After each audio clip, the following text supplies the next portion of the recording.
What's up guys, my name's Dante and thank you very much for watching this video.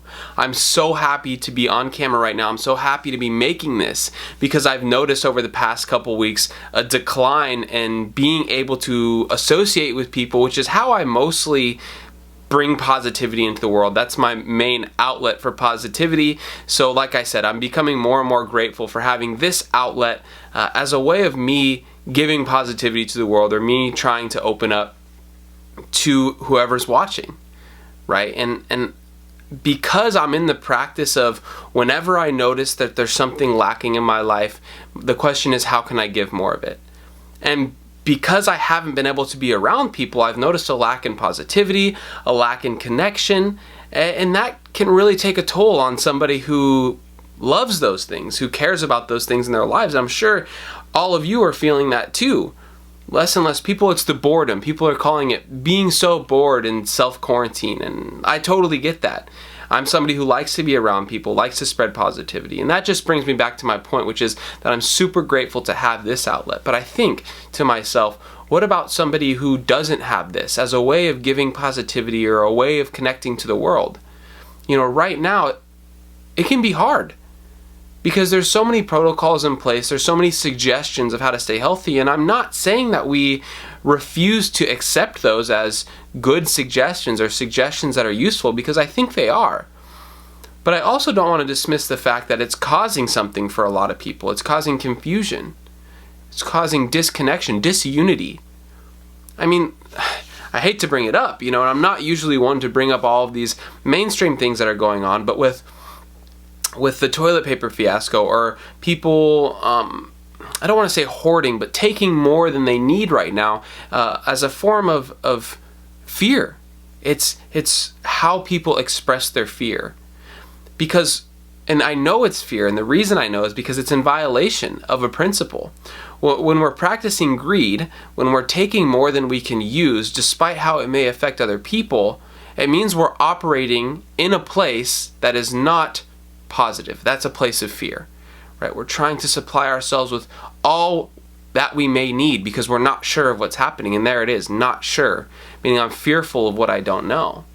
And I think that's even more dangerous than what we're trying to protect ourselves against. What I want to encourage is not to refuse the suggestions, but I want to encourage people to notice when we're operating in fear, and not lose sight of the most important thing, and that is trying to take care of another person. Forgetting about ourselves. Once again, and I have to reiterate, I'm not saying to refuse taking that personal health into consideration. I'm not saying to go outside of your house and refuse to self-quarantine. But when we do go out, we must remind ourselves, it's truly vital to stay in the mindset that the other person is just as important or even more important than I am.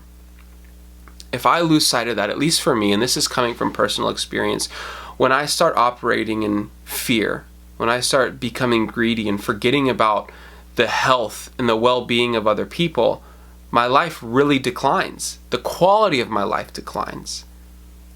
And really that's much more detrimental to me than actually being sick. If I'm allowing fear to come into my life and consume me as a person, I'm not useful to anyone, and I'm barely useful to myself. So much of my happiness and so much of what makes life full for me is being able to provide for another person. And that doesn't always mean monetary. It could be something emotional or mental, maybe even spiritual help to another person. All I'm suggesting is that we don't lose sight of what's so important. That truly is trying to help another person. I am fortunate enough to have this outlet where I can try to reach out to people and let them know what has helped me in my life. But I try to think about the person who doesn't have that, a person who doesn't have this sort of outlet.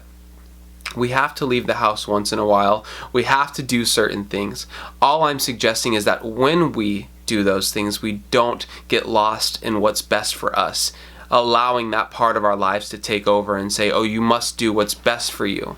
Because oftentimes that can mislead us. It's misled me many times in my life, and I hope that other people don't have to make the same mistakes that I did.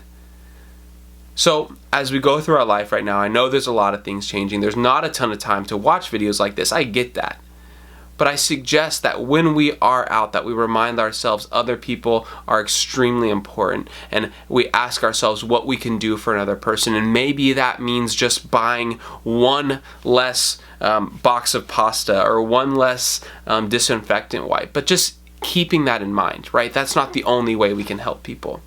I just want to thank you guys very much. I hope everyone's doing well. Comment down below if you want me to cover any topic or talk about anything, or even just share a personal experience. I mean, I love to read those, and I love to communicate with you guys. So thank you very much for watching this video, and we'll see you next time.